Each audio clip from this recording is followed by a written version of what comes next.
بسم الله الرحمن الرحيم، والصلاة والسلام على أشرف المرسلين سيدنا محمد النبي الأمي الكريم وعلى آله وصحبه ومن اهتدى بهديه إلى يوم الدين، وبعد. حبايبي ومتابعين على قناتي على اليوتيوب، تحياتي ليكم جميعا وكل عام وأنتم بخير. احنا النهاردة في 17 من شهر رمضان، كل عام وأنتم بخير، ومعذرة على انقطاعي عنكم لعدم وجود النت، لانقطاع النت. النهاردة إن شاء الله موعدنا مع قصيدة بعنوان مناجاة.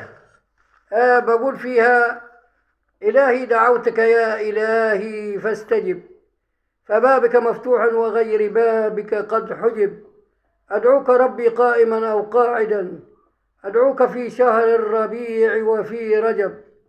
سؤالي لغيرك فيه كل مذلة، وسؤالي لوجهك ربنا فيه النسب. فالعبد تعطيه إذا التمس السبب، وبرحمتك قد تعطي من غير سبب.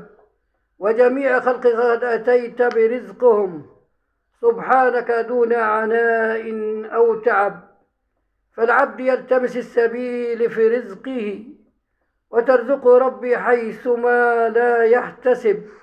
فالنمل يسكن بين الصخر ترزقه، ومريم تهز الجزع يسقط الرطب. وبرحمتك أنقذتها ووليدها، نطق المسيح وقال حقا لا كذب. وأنقذت المسيح بالذي شبه به، فما استطاع القوم قتله أو صلب. وأنقذت نوح بالسفينة وأهله، وجاء الطوفان وكل شيء قد شطب. ويونس في بطن الحوت قد أنقذته، وكذا الخليل عندما اشتعل الحطب. موسى الذي أنجيته بعدوه، وأيوب نادى أجبته لما غلب.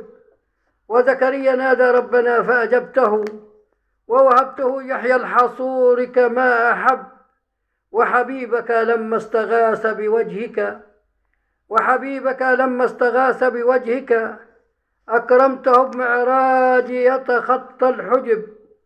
وفي الضحى أكرمته حتى رضى، بكوثر وقرآن به أم الكتب. ورفعت ذكره في السماء عاليا، فأي كرم بعد ذلك ينطلب. ويوسف الصديق قد أنقذته عندما ألقوه إخوته بجب. ويوسف الصديق قد أنقذته عندما ألقوه إخوته بجب. وأفقت أهل الكهف بعد ثباتهم 3 قرون، وجنبهم قد نام كلب. أحمدك ربي حين تهدى سريرتي، وهر إليك حين تشتد الخطب. واعلم يقينا إن قدرك نازل، مهما أنبأ بالنجوم وبالكتب. فالنفس لا تعلم بما تكسب غدا، وبأي أرض قد تموت وتنسلب. وليس لزاما أن تموت بأرضها، وليس لزاما أن تموت، والمرء حتما لا محالة ميتا، مهما تحصن في بروج أو علب. وليس لزاما أن يموت بأرضه، فبالرياض قد يموت وفي حلب. رباه مهما أن ارتكبت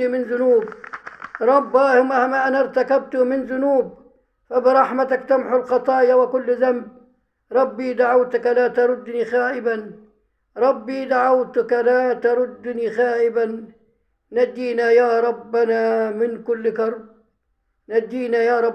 كل كرب. تحياتي لكم، تحياتي شاعر علي عبد الرازق صالح أحمد، وكل عام وحضراتكم بخير.